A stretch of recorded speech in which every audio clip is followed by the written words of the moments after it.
Welcome to this tutorial on how to use Chat GPT, the revolutionary AI chatbot created by OpenAI. This state-of-the-art artificial intelligence allows you to generate conversational text to any questions you might have. It can even code for you. In this video, I'll be showing you how to set up an account and how to use it, because there's two different interfaces that you can actually use. For now, the AI chatbot is completely free, but if I check my usage page, I can see that every request costs me around 2 to 4 cents. So in the future, this will be paid, but for now, you can use it completely for free. But only time will show how much it will exactly cost. Alright, it's time to get you set up so you can use this revolutionary technology for your own benefit.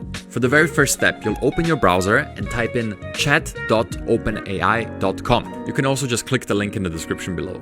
Then in order to use it, you'll need an account with OpenAI, the company behind this. So simply click sign up and say create an OpenAI account. Here you fill out a new email, pick a password, and after verifying your email and the phone that connects with your account, you're ready to go. And now if you log in at chat.openai.com, you will be faced with this interface. And this is the basic interface, and now you can start asking it questions.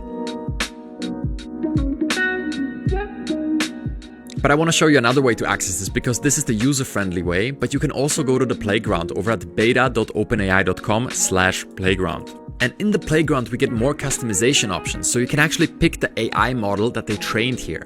And while the DaVinci 003 is the newest one that is also used in this user-friendly interface, you can pick other ones in order to learn more about the technology. Most of the time, DaVinci will be the best one, but it's just interesting to see some of these options here. For example, now you can go ahead and lift the maximum length of the character. So if you're trying to write an essay, this is a great way to control the length. And while you could just use this and say, write me a 2,000-word essay on artificial intelligence.